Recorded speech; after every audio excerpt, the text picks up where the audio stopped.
നീയൊക്കെ മനസ്സിലായോ? എന്റെ പൂട്ടിക്കാൻ നടക്കുന്നില്ല. ഒന്ന് ചോണയുണ്ടെങ്കിൽ എടാ അതുലെ ദാനിസത്തെ ചോണയുണ്ടെങ്കിൽ നീ പൂട്ടി കാണിക്കണം. ഓ നമുക്ക് അത്ര ചൊളയൊന്നുമില്ലേ, പക്ഷെ പൂട്ടി എന്നാ കേട്ടത്. എവിടെ കാണിച്ചില്ല, അതാ കണ്ട രേണുസുതി എന്ന് പറയുന്ന ഫേസ്ബുക്ക് പേജ് പൂട്ടി. ഇന്നലെ ഞാൻ പറഞ്ഞതാ. ഇപ്പൊ പറയുന്നത് അനുസരിപ്പി എന്ന പേരിലാണ് അറിയപ്പെടുന്നത്. എനിക്കൊന്നും പറയാനില്ല. പൊട്ടനും പോയേ ചട്ടനും പോയേ ബോട്ട് കിട്ടി അയലസ. രേണുസുതി പൊട്ടിക്കരയുകയാണ് തന്റെ ഫേസ്ബുക്ക് അക്കൗണ്ട് പോയത് എന്നാണ് ഞാൻ എന്റെ ദിവ്യദൃഷ്ടിയിലൂടെ അറിയുന്നത്. കരയണ്ടടി, കരയണ്ട. കഴിവില്ലാത്ത ഒരു സമൂഹം അംഗീകരിക്കത്തില്ല. രേണു നീ കരയരുത്. ഇങ്ങനെ കരയാന്ന് കഴിഞ്ഞാൽ ഇനിയിപ്പോൾ അടുത്ത് ഇൻസ്റ്റാഗ്രാം സബ്സ്ക്രിപ്ഷൻ അക്കൗണ്ടൊക്കെ അടിച്ചു പോകുമ്പോൾ എന്ത് ചെയ്യും? പിന്നെ നീ നമ്മളങ്ങോട്ട് വെല്ലുവിളിച്ചിട്ടുണ്ടായിരുന്നു അല്ലേ? ഒന്നുകൂടെ കേൾപ്പിക്കുക. എനിക്കതെന്താ കേൾക്കുമ്പോൾ വീണ്ടും വീണ്ടും ഹരം കൊള്ളാം. ചുമ്മാ എന്തിനാണ് എന്നെയൊക്കെ ചൊറിയുന്നത്? നീ പൂട്ടിക്കാൻ നടക്കോ? കളി പഠിക്കും നീയൊക്കെ മനസ്സിലായോ? എന്റെ പൂട്ടിക്കാൻ നടക്കുന്നില്ല. ഒന്ന് ചോണയുണ്ടെങ്കിൽ എടാ അതുലെ ദാനിസത്തെ ചോണയുണ്ടെങ്കിൽ നീ പൂട്ടി കാണിക്കണം. ആ പൂട്ടി കാണിച്ചു. ആര് പൂട്ടി എവിടെ നിന്ന് പൂട്ടിയെന്നൊന്നും ഞാൻ പറയുന്നില്ല. ഇനി എനിക്ക് ഈ ക്രെഡിറ്റ് ഒന്നും വേണ്ട. ഇപ്പം നാട്ടുകാരെല്ലാവരും കൂടി അതിൽ ചാനൽ പൊട്ടിച്ച് എന്ന് പറഞ്ഞാൽ കൈയടിക്കും. എനിക്ക് ആ പ്രോത്സാഹനമൊന്നും വേണ്ടാത്തോണ്ടാ പറയുന്നത്. എന്നെ എന്തിനാ എല്ലാവരും ഇങ്ങനെയൊക്കെ കൈയടിച്ച് പ്രോത്സാഹിപ്പിക്കണം? അവൾ അത്രയും വെല്ലുവിളിച്ച സ്ഥിതിക്ക് ഞാൻ പൂട്ടിക്കൂ? നിങ്ങൾക്ക് തോന്നണം ഞാൻ പൂട്ടിക്കുന്നു? ഞാൻ അത്രക്കാരൻ ഹേ. എന്തായാലും പൂട്ടി. എന്തായാലും നീ വെല്ലുവിളിച്ചിട്ടുണ്ടായിരുന്നല്ലോ രണസുന. ചോണയുണ്ടെങ്കിൽ പൂട്ടിയിടാണ്. ഒരെണ്ണം പൂട്ടി.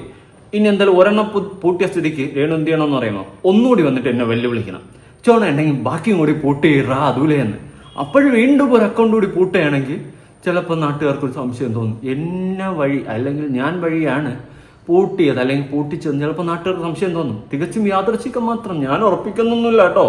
നീയായിട്ട് തന്നെയാണ് വരുത്തി വെക്കുന്നത്. എന്തിനാണ് വെറുതെ ഇരിക്കുന്നത് എന്നെയൊക്കെ ചൊറിയുന്നത്? ഞാൻ എന്തെങ്കിലും തെറ്റ് ചെയ്താലോ നിന്നോട്? പറയൂ. ചിലവരൊക്കെ പറയുന്നത് കണ്ട് ഒരു വർഷത്തെ വൈരാഗ്യം ഞാൻ തീർത്തെന്ന്. അതായത് പണ്ട് നീ എന്നെ സ്റ്റേഷനിൽ കയറ്റി എൻ്റെ വൈരാഗ്യം ഞാനിപ്പം നിന്റെ ചാനൽ പൊട്ടിച്ച് തീർത്തെന്നൊക്കെ പറയുന്നുണ്ട്. ഇത് പൂട്ടിയതൊന്നുമല്ല, ഹാക്ക് ചെയ്യപ്പെട്ടതാണ്. അത്യാവശ്യം നല്ല പൈസ മുടക്കിയാലേ ഇത് തിരിച്ചു പിടിക്കാൻ പറ്റത്തുള്ളൂ. ഇനി പൈസ മുടക്കാതെ തിരിച്ചു പിടിക്കണമെങ്കിൽ അതും അറിയാം. അത് വിടും. അപ്പോൾ ഹാക്ക് ചെയ്യപ്പെട്ടാണ് രേണുവിൻ്റെ ചാനൽ പോയിട്ടുള്ള സുഹൃത്തുക്കളെ സങ്കടപ്പെടേ ചെയ്തത്. പോയത് പോയി. പോട്ടെ. അടുത്ത അക്കൗണ്ട് തുടങ്ങ്. വീണ്ടും സബ്സ്ക്രിപ്ഷൻ തുടങ്ങുന്നില്ല. ഇരുന്ന് കരയാതെ, കരച്ചിൽ നിർത്ത്. കരയുന്നതൊക്കെ അറിയുന്നു ദിവ്യദൃഷ്ടിയിലൂടെ. പറ്റുമെങ്കിൽ അവളുടെ ആ വാ കൂടി സൂപ്പർ ഗ്ലൂ വെച്ചൊട്ടിക്കും. അത് തങ്കച്ചനെ വിളിച്ച് അറിയിക്കേണ്ടി വരും. ഒരു കമന്റാണ് കേട്ടോ, താഴെ വന്നതാണ്. രൂപക് ദിലീപ് കുമാർ. എന്തായാലും അത് തങ്കച്ചനെ വിളിച്ച് പറയേണ്ടി വരും. തങ്കച്ച മോളുടെ വായിലൊന്ന് സൂപ്പർ ഗ്ലൂവോ വല്ല പഴം തിരികെ വെച്ചൊന്ന് പൂട്ടാൻ കേട്ടോ. അമ്മ അതിൽ ചീഞ്ഞളിഞ്ഞ വായാണ്. അതുകൊണ്ട് തങ്കച്ചന്റെ ഏർപ്പാടോടുകൂടി നമുക്ക് പൂട്ടിക്കാം. അപ്പോൾ എല്ലാ അക്കൗണ്ടും പൂട്ടിയാലേ രേണാസുന ഇതെന്താ ഒരുത്ത പെടുക്കാൻ തിരിഞ്ഞിരിക്കുന്ന രേണുസുനെ ഇപ്പുറത്ത് നിന്ന് ചിരിക്കുന്നു. നല്ല കോമഡി ആയിരിക്കും കാണാം. അയ്യോ അവൻ പെടുക്കാൻ നിൽക്കുന്ന. ഓ ഇത് മറ്റേ പോറ്റി, അമ്പലത്തിലെ പോറ്റി. അവരാതെ റീലും എടുത്ത് നടക്കുന്നു. കഴിപ്പണം കേട്ടവന്മാര്.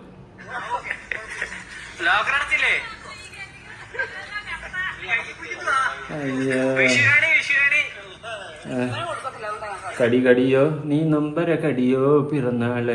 കുറെ പേരൊക്കെ കമന്റ് ചെയ്യുന്നുണ്ട്. കുട്ടികളൊക്കെ കാണുന്നതാണ്. അതിലെ ലാംഗ്വേജ് കീപ്പ് ചെയ്യണമെന്ന്. ഞാൻ സീരിയസ്ലി ഒരു കാര്യം പറയാം. എൻ്റെ വീഡിയോസ് കാണുന്നവർ അത്യാവശ്യം 18 വയസ്സിന് മേളിലുള്ളവരിരുന്ന് കണ്ടാൽ മതി. അതിൻ്റെ റീസൺ വേറൊന്നും കൊണ്ടല്ല, കുട്ടികളെയൊന്നും കാണിക്കാതിരിക്കുക. പിന്നെ ഈ പറഞ്ഞ പോലെ സോഷ്യൽ മീഡിയയാണ്, കുട്ടികൾ ഓഫ് കോഴ്സ് അറിയാണ്ട് കണ്ടുപോകും. അതുകൊണ്ട് ലാംഗ്വേജ് കുറച്ച് ഒന്ന് കീപ്പ് ചെയ്യാൻ വേണ്ടിയിട്ട് ഞാൻ ശ്രമിക്കുന്നുണ്ട്. ഞാൻ കീപ്പ് ചെയ്യും. നല്ലോണം സംസാരിക്കാനായിട്ട് ശ്രമിക്കാൻ ട്രൈ ചെയ്യുക. Ever tried ever fail again try again fail better എന്നാണല്ലോ. ഓക്കെ, അതിൻ്റെ റീസൺ വേറൊന്നുമില്ല.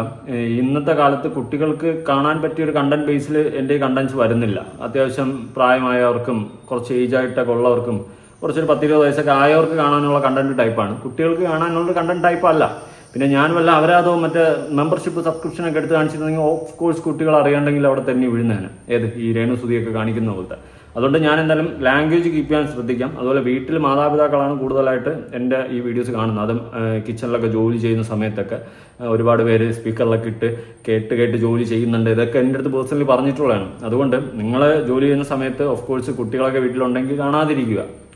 അല്ലെങ്കിൽ അത് കഴിഞ്ഞിട്ട് ഫ്രീ ടൈമിൽ എന്തെങ്കിലും കാണുക, അല്ലെങ്കിൽ ഹെഡ്സെറ്റ് വെച്ച് കേൾക്കുക, അങ്ങനെ എന്തെങ്കിലുമൊക്കെ ചെയ്യുക. അല്ലാണ്ട് കുട്ടികളെ കാണിക്കാൻ പറ്റിയൊരു കണ്ടന്റ് ബേസും അല്ല.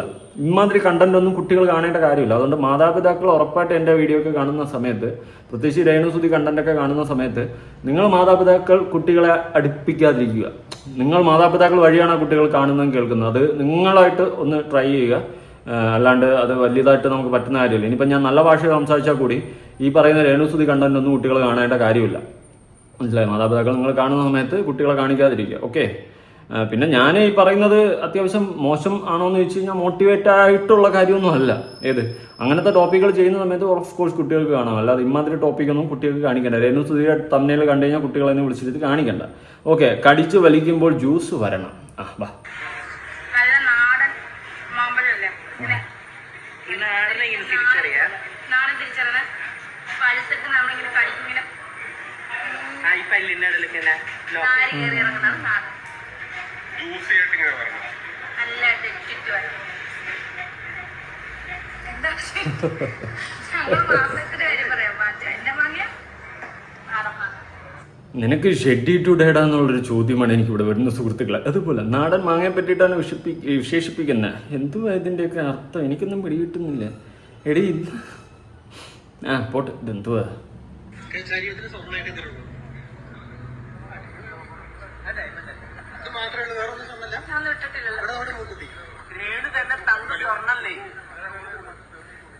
സ്വർണ്ണൊന്നും പറയല്ലേ.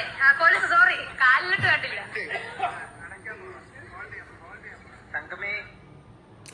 സ്വർണത്തിന്റെ കേസ് പറഞ്ഞപ്പോഴാണ് ഇവളുടെ കസ്റ്റംസിലെ കടത്ത് കേസ് ഓർമ്മ വന്നത്. അതിനെ പറ്റിയിട്ട് വീണ്ടും വിവാദങ്ങൾ നടക്കുകയാണ്. അത് എന്തായാലും അന്വേഷണം അടിയിൽ കൂടി നടക്കുന്നുണ്ട്. അതിന്റെ കേസുകളും കാര്യങ്ങളൊക്കെ അപ്ഡേഷൻ നമുക്ക് ഇങ്ങനെ പ്രത്യേകിച്ച് പെട്ടെന്ന് വിളിച്ച് പറയാൻ പറ്റുന്നൊരു കേസല്ല. അടിയിൽ കൂടി അന്വേഷണം നടക്കുന്നുണ്ട്. ഓക്കെ, അത് നമുക്ക് സോഷ്യൽ മീഡിയ വഴിയൊന്നും വിളിച്ചിങ്ങനെ പെട്ടെന്ന് പറയാൻ പറ്റത്തില്ല. അതിൻ്റെ അപ്ഡേഷൻസും കാര്യങ്ങളും അതിൻ്റെതായ റെസ്ട്രിക്ഷൻസും കാര്യങ്ങളും ഉണ്ട്. ഓക്കെ, എന്തായാലും അന്വേഷിച്ച് കണ്ടെത്തട്ടെ രേണു ഇതിൽ പങ്കുണ്ടോ, ഈ പറയുന്ന പോലെ സ്വർണ്ണക്കടത്തിൽ പങ്കുണ്ടോ. പിന്നെ പ്രത്യേകിച്ച് ഈ പേപ്പർ പോലെയൊക്കെ ആക്കിയിട്ട് എന്തോ അങ്ങനത്തെ സെറ്റപ്പിലൊക്കെ സ്വർണം കടത്താൻ പറ്റും, ഈ പറയുന്ന എയർപോർട്ട് വഴിയൊക്കെ കടത്ത് നടക്കാറുണ്ടെന്നൊക്കെ പറയാറുണ്ട് പലരും. എന്തായാലും ഇതിൻ്റെ സത്യാവസ്ഥ പുറത്തു വരട്ടെ. അന്വേഷണം പുരോഗമിക്കുന്നുണ്ട്, അന്വേഷണം നടക്കുന്നുമുണ്ട്. ഇനി ഈ രേണു ദുബായിലൊക്കെ ഒന്നുകൂടി പോകുമ്പോൾ തക്കതായ രീതിയിൽ നല്ലപോലെ ചെക്കിങ്ങും കാര്യങ്ങളൊക്കെ കാണും. എന്തായാലും ഇവൾ കടത്തിന് വേണ്ടിയിട്ടാണ് അങ്ങോട്ടും ഇങ്ങോട്ടും പോകുന്നു എന്ന് പറയുന്നവർക്ക് ഉള്ള മറുപടിയാണ് ഞാൻ പറഞ്ഞത്. നമുക്ക് ഇതിൻ്റെ അത്യാവസ്ഥ അറിയത്തില്ല. പ്രത്യേകിച്ച് ഞാൻ അന്വേഷിച്ച സമയത്ത് എയർപോർട്ട് വഴി, ഈ പറയുന്ന കൊച്ചി എയർപോർട്ട് വഴി റിസ്ക് ആണ്. അവിടെ നല്ല ചെക്കിങ്ങും കാര്യങ്ങളാണ് നടക്കുന്നത്. ആ സ്ഥിതിക്ക് റിസ്ക് ആണ് അതുവഴി കടത്തിക്കൊണ്ട് വന്നു കഴിഞ്ഞാൽ പിടിക്കപ്പെടും എന്നുള്ളൊരു കാര്യമാണ് ഞാൻ മാക്സിമം ഒരു നല്ല രീതിയിൽ ഞാൻ അന്വേഷിച്ചപ്പോൾ അറിയാൻ സാധിച്ചിട്ടുള്ളൂ. അതുകൊണ്ടാണ് ഞാൻ അത് സൂചിപ്പിക്കുന്നത്. ഓക്കെ, ഇനി വേറൊരു ലേഡി പറയുന്ന കാര്യങ്ങളുണ്ട്, കുറച്ച് കേട്ട് നോക്കാം. ഞാൻ പൈസയ്ക്ക് വേണ്ടി എന്തെങ്കിലും ചെയ്തിട്ട് എന്റെ കുട്ടികൾക്ക് തലയിൽ മുണ്ടിട്ട് നടക്കേണ്ട ഒരു അവസ്ഥ വരുവാണെങ്കിൽ പിന്നെ ആ പൈസ കൊണ്ട് എന്താണ് പ്രയോജനം? സത്യം, കറക്റ്റായിട്ടുള്ള പോയിന്റല്ലേ അവർ പറഞ്ഞ. ഞാനിപ്പോൾ 10 പൈസ ഉണ്ടാക്കുന്നു. ആ പൈസ കാരണം എൻ്റെ കുടുംബക്കാർക്കോ എൻ്റെ വീട്ടുകാർക്കോ എൻ്റെ മക്കൾക്കോ എൻ്റെ ഭാര്യയ്ക്കോ, എനിക്ക് മക്കളും ഭാര്യ ഇല്ല, ഐ എം സിംഗിൾ, അത് വിട്, നാളെ അങ്ങനെ അവർക്ക് മുണ്ടിട്ട് നടക്കേണ്ട ഒരു അവസ്ഥ വന്നു കഴിഞ്ഞാൽ ആ പൈസ കൊണ്ട് എന്ത് ക്വാളിറ്റിയാണുള്ളത്? രേണുവിൻ്റെ കാര്യത്തിൽ അത് തന്നെയാണ്. അതായത് രേണു ഇപ്പോൾ ഈ പൈസ ഉണ്ടാക്കുന്നുണ്ട്, പക്ഷേ ഈ ഉണ്ടാക്കുന്ന പൈസ കൊണ്ട് നാളെ രേണുവിൻ്റെ മകനായ ഋതപ്പന് തലേ കൂടി മുണ്ടിട്ടുകൊണ്ട് നടക്കേണ്ട ഒരു സിറ്റുവേഷനാണ് വന്നിരുന്നതെങ്കിൽ രേണു ഉണ്ടാക്കുന്ന ഈ പൈസ കൊണ്ട് എന്തർത്ഥമാണുള്ളത്? ഞാൻ 100 വട്ടം ചോദിച്ചിട്ടുള്ളൊരു ക്വസ്റ്റ്യനാണ്, ഉത്തരം കിട്ടിയിട്ടില്ല. ഇല്ലേ, അങ്ങനെ ചിന്തിക്കുന്ന ഒരാളാണ് ഞാൻ. എനിക്ക് 2 മക്കളുണ്ട്, ഒരു മോളും മോനും ഉണ്ട്. അപ്പം എന്റെ ഒരു ആഗ്രഹം അല്ലെങ്കിൽ എന്റെ ഒരു തീരുമാനം പറയുന്നവര് പറയും, പക്ഷെ ഞാൻ എന്ത് ചെയ്താലും കുറ്റം പറയുന്നവരുണ്ടാവില്ല. ഞാനെന്നല്ല ഏത് വ്യക്തിയാണെങ്കിലും, എസ്പെഷ്യലി ആർട്ടിസ്റ്റുകൾക്ക് കുറ്റം കേൾക്കേണ്ട വരാറുണ്ട്. അത് ഞാൻ ബോധർ ചെയ്യുന്നില്ല, അത് പറഞ്ഞോട്ടെ. പക്ഷെ റിയാലിറ്റിയിൽ വിത്ത് പ്രൂഫ് നിങ്ങളുടെ അമ്മ ഇങ്ങനെയല്ലേ എന്ന് പറഞ്ഞിട്ടൊരു സാധനം എന്റെ കയ്യിൽ നിന്ന് വരരുതെന്ന് എനിക്ക് 100% നിർബന്ധമുണ്ട്. അതുകൊണ്ട് പൈസ എത്ര തന്നാലും എന്റെ മക്കൾക്കോ എന്റെ പേരിനോ എന്റെ ഫാമിലിയുടെ പേരിനോ എന്റെ പേരൻസിന്, അച്ഛനിപ്പില്ല, മരിച്ചാലും അച്ഛൻ്റെ പേരുണ്ടല്ലോ, അച്ഛനും അമ്മയ്ക്കോ എന്റെ ആങ്ങളയ്ക്കോ എന്റെ ഫാമിലിയിലുള്ള ആർക്കാണെങ്കിലും എന്നെ കൊണ്ടൊരു വൃത്തികേട് ഉണ്ടാവരുതെന്ന് നിർബന്ധമുണ്ട്. കറക്റ്റ് കാര്യമല്ല അവർ പറഞ്ഞത്. അങ്ങനെ ഉണ്ടാകുന്നുണ്ടെങ്കിൽ അത് ഒരർത്ഥമില്ലാത്തൊരു സമ്പാദ്യം പോലെ ആയിപ്പോയി. ഇപ്പോൾ രേണു കഷ്ടപ്പെട്ട് അപരാധങ്ങൾ കാണിച്ചു കൂട്ടി ഉണ്ടാക്കുന്ന ഈ പൈസ നാളെ അവളുടെ മകൻ തന്നെ അവളോട് ചോദിക്കും, നിങ്ങൾ എൻ്റെ തള്ളയായിരുന്നു, നിങ്ങളെപ്പോലെ ഒരു തള്ള കാരണം എനിക്ക് നാണം കെട്ട് പുറത്തിറങ്ങാൻ പറ്റുന്നില്ല. ഇങ്ങനൊരു ചോദ്യം നാളെ ഒരു കാലത്ത് രേണു ഫേസ് ചെയ്യേണ്ടി വന്നു കഴിഞ്ഞാൽ ബിഗ് സീറോ ആണ്. പിന്നെ രേണു നീ ഒന്നുമല്ല പിന്നെ. അതാണ് എനിക്ക് പറയാനുള്ളത്. പിന്നെ ഖതം, അത്രേ എനിക്ക് പറയാനുള്ളൂ. നീ ഈ പറയുന്ന പോലെ എത്ര കോടികൾ ഉണ്ടാക്കിയാലും എന്തൊക്കെ ഉണ്ടാക്കിയാലും എത്ര മാളിക കെട്ടി ഉയർത്തിയാലും നിന്റെ മക്കൾ നിന്നോട് തിരിഞ്ഞ് ഈ ക്വസ്റ്റ്യൻ ചോദിക്കുന്ന അന്ന് വരെയൊക്കെ ഉള്ളൂ നിന്റെ ഈ ആയുസ്. ഏതായുസ്? ഈ സോഷ്യൽ മീഡിയ ആയുസ്, അല്ലെങ്കിൽ നീ ഉണ്ടാക്കുന്ന ഈ പണം കൊണ്ടുള്ള നിന്റെ ആയുസ്. പിന്നെ നീ തീർന്നു. പിന്നെ നീ ബിഗ് സീറോയാണ്. നിന്റെ ക്വാളിറ്റി ബേസിൽ നീ ബിഗ് സീറോയാണ് പിന്നെ ആക്കുന്നത്. കൂടുതലൊന്നും പറയാനില്ല ആ കേസിൽ. ഇനി വേറൊരു അപരാധി മോനുണ്ട്, ഒരു അഭിലാഷ്. കണ്ട എവിടെയൊക്കെ കിടക്കുന്ന ഏവളമാരെയൊക്കെ കെട്ടിയെടുത്തുകൊണ്ട് വന്നിട്ട് കുറെ അപരാധ വീഡിയോകൾ ചെയ്യും. ഇവനെയൊക്കെ കാണുന്ന സ്പോട്ടിൽ റിപ്പോർട്ട് അടിച്ച് കളയുക. എനിക്കതേ പറയാനുള്ളൂ. ഞാൻ അതിന് വേണ്ടിയിട്ടാണ് ഇവൻ്റെ ഈ വീഡിയോ സ്പെഷ്യലായിട്ട് എടുത്തത്. കാണുന്ന സമയത്ത് നിങ്ങളൊരു 10 സെക്കൻഡ് മുടക്കി ഒരു റിപ്പോർട്ട് അടിച്ച് കളയുക. അതേ ഞാൻ പറയത്തുള്ളൂ.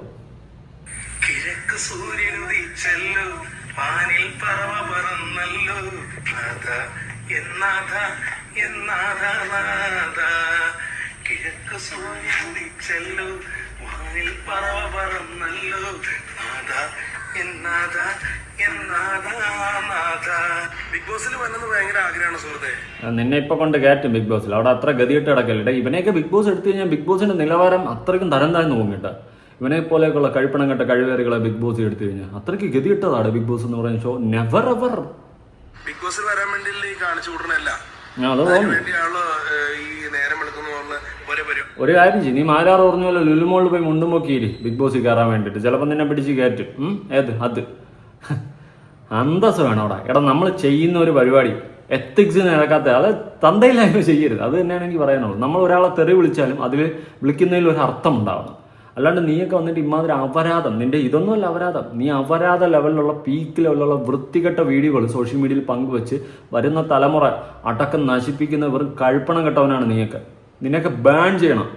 നമ്മുടെ നിയമം എന്തായാലും ശക്തമാണ്. ഇത് നമ്മൾ ഒരുപാട് ചർച്ച ചെയ്ത് വരുമ്പോൾ ഇത് ഒരുപാട് പേര് ചർച്ച ചെയ്യണം. ഇതുപോലത്തെ അപരാധികളെയൊക്കെ എടുത്തു വെച്ച് ഒരുപാട് പേര് റിയാക്ട് ചെയ്യണം. ചെയ്ത് വരുമ്പോൾ ഓട്ടോമാറ്റിക്കായിട്ട് ഇത് ഗവൺമെന്റിന് ശ്രദ്ധപ്പെടുകയും അവരെന്തെങ്കിലുമൊക്കെ നടപടികൾ എടുക്കും. ഇതാണ് എൻ്റെ പ്രതീക്ഷ. കാരണം പണ്ടൊരിക്കൽ ബെറ്റിംഗ് ഗാംബ്ലിംഗ് പോലത്തെ സാധനങ്ങൾ കാരണം ഒരുപാട് ജീവനങ്ങൾ നഷ്ടപ്പെട്ടത് കൊണ്ട് തന്നെ ഒരുപാട് പേര് അത് റിയാക്ട് ചെയ്ത് ചർച്ചയാക്കി അവസാനം നിരോധിച്ചു. ആ സെറ്റപ്പിലോട്ട് പോകണം. അതിന് വേണ്ടിയിട്ടൊക്കെ തന്നെയാണ് ഞാനൊക്കെ സംസാരിക്കുന്നത്. അത് നിങ്ങൾക്ക് ഇപ്പം മനസ്സിലാവില്ല, കുറച്ചുകൂടി കഴിയുമ്പോൾ മനസ്സിലാവും. ഇപ്പം നിങ്ങൾ പറയുന്നത് നിങ്ങൾക്ക് കണ്ടന്റിന് വേണ്ടി മാത്രം ചെയ്യുന്നുണ്ടെന്നല്ല, കുറച്ചുകൂടി കഴിയുമ്പോൾ നിങ്ങൾക്ക് ഇതിൻ്റെ ഒരു ക്ലാരിറ്റി കൂടുതലായിട്ട് കിട്ടും. നമ്മൾ ചർച്ച ചെയ്തതിൻ്റെ ആ ഒരു റിസൾട്ട് നിങ്ങൾക്ക് കുറച്ചുകൂടി കഴിയുമ്പോഴേക്കും മനസ്സിലാകും. അത് ചിലപ്പോൾ കുറച്ച് ലേറ്റ് ആവും. എന്തായാലും ലേറ്റസ്റ്റ് വെറുതെ നിന്റെ ബിഗ് ബോസ് നിന്നെ കിടുതാപ്പ് എന്നെ കൊണ്ടൊന്ന് പറയിപ്പിക്കില്ല. ഇവിടെ തന്നെയാ കിടത്തായത്. ഇപ്പൊ ഉടുത്ത് അവർക്ക് ഇപ്പൊ എല്ലാം അങ്ങ് വെളി ചാടി തുടങ്ങി. മെമ്പർഷിപ്പ് കാണിക്കാൻ തുടങ്ങിയതിനേശേ ഉടുത്ത് ഇപ്പൊ പബ്ലിക്കിൽ ഇറങ്ങുന്ന സമയത്തും അവർക്ക് എല്ലാം കൂടി ഇങ്ങ് വെളിയിലോട്ട് വന്നു തുടങ്ങി. ഒന്നും പറയാനില്ല. എല്ലാം സുനിയേട്ടന് വേണ്ടിയിട്ട് അങ്ങേരെ ഞാനൊന്നും പറയണില്ല.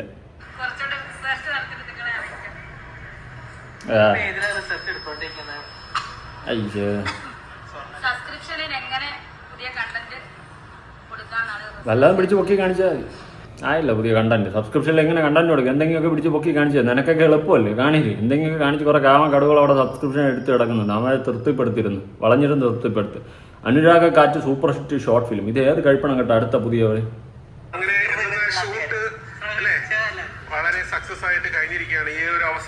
നല്ല ഷൂട്ട്, കുറെ അപരാധം കുൽസിതവും പിടിക്കുന്നതാണ് ഷൂട്ട്. കോപ്പ്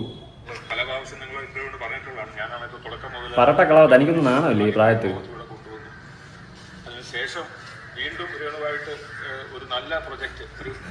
കണ്ട തുണ്ടുപടങ്ങൾ പിടിക്കുമ്പോ നല്ല പ്രൊജക്റ്റ് പോലും. ഓ പോറ്റി സൈഡ് അങ്ങനെയുള്ള ഒരു പ്രമേയത്തിന് കൂടുതൽ റൊമാൻസും സ്നേഹവും ഒരു കവിതയുണ്ട് ഇതിനകത്ത്. നല്ല കവിത. അതുപോലെ രേണുവിനെ ഇൻട്രൊഡ്യൂസ് ചെയ്യുന്ന ഒരു തീം സോങ് ഉണ്ട്. അപ്പൊ ഈ 2 സോങ്ങും ഇവിടെ കോർത്തിണക്കിയിട്ടാണ് നമ്മൾ ഈ കഥ പറയുന്നത്. ഇത് ഒരു ദിവസം നടക്കുന്ന, രാവിലെ മുതൽ രാത്രി വരെ നടക്കുന്ന രണ്ട് കാമുകനും കാമുകിയുടെയും ഓർമ്മകളും അവർ തമ്മിലുള്ള സ്നേഹവും പറയാൻ വെമ്പുന്ന അനുരാഗത്തിന്റെയും കഥയാണ്. 2 കഥാപാത്രങ്ങളെ ഉള്ളൂ ഇതിൽ. അതെ, തുണ്ട് പടം പിടിച്ചു വെച്ചിട്ട് മറ്റേ അവരുടെ ഓർമ്മകൾ, പ്രണയങ്ങൾ, പറയാൻ പറ്റാത്ത കഥകൾ, അവസാനം തുണ്ട്. ഇതിന്റെ തീമാണ് ഇവൻ പറഞ്ഞത്. ഇതൊക്കെ എവിടെ നിന്നാ പറട്ട കളവനൊക്കെ വന്നതെന്ന്. പാൻറ് ഷർട്ട് വിട്ട് ഇറങ്ങി നാട്ടുകാരെ പറ്റിക്കാൻ മുഞ്ചിക്കാൻ. ഇതേതാ സാധനം? ഇതെന്തുവാ?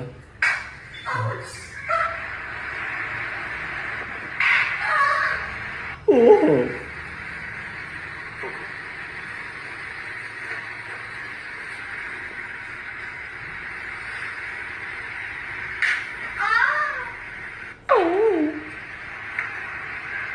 നിമിഷ ബിജു വിത്ത് അലിൻ ജോസ് പെരേര കൂടെ വന്ന ഡോക്ടർ.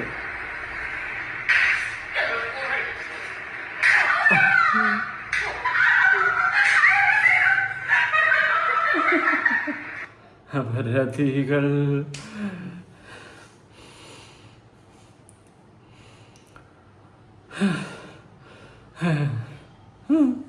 ഞാൻ കണ്ടില്ല കേട്ടോ.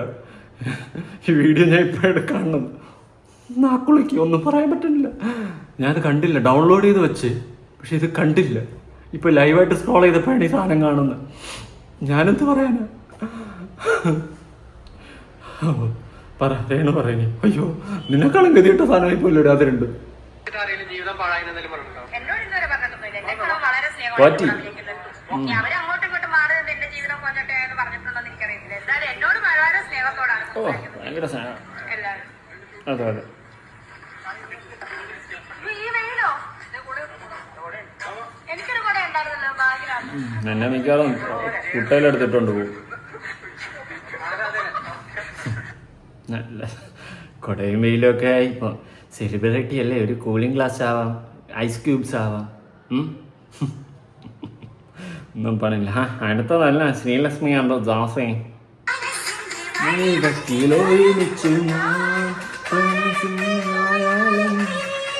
പൊന്നെ, മരണത്തിലായാലും ഏത് കാലടിയിലായാലും പിരിയില്ല. രണ്ടുപേരും അവിടെ തന്നെ നിന്നു, കൂടുതലൊന്നും പറയാനില്ല. ഇതാ പുതിയ അപരാധം.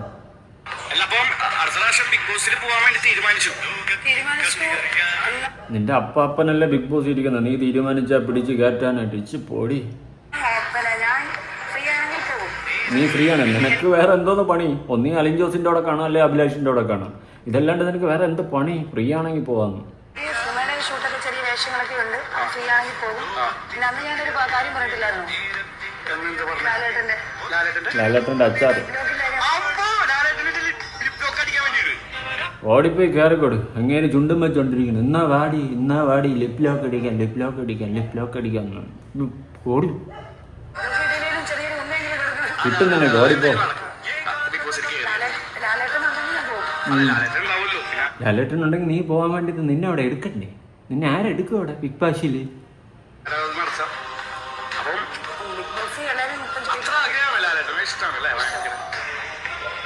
കൂടുതലായിട്ട് ഒന്നും പറയാനില്ല. എന്തൊക്കെ അപരാധങ്ങളാണോ എന്തോ ഈ കൊച്ചു കേരളത്തിൽ നടക്കുന്നത്. ഇതൊക്കെ കാണേണ്ട ഗതികേട് എനിക്കുണ്ടാവില്ല. പുതിയൊരു വീഡിയോ ആയിട്ടാണ്. ബൈ.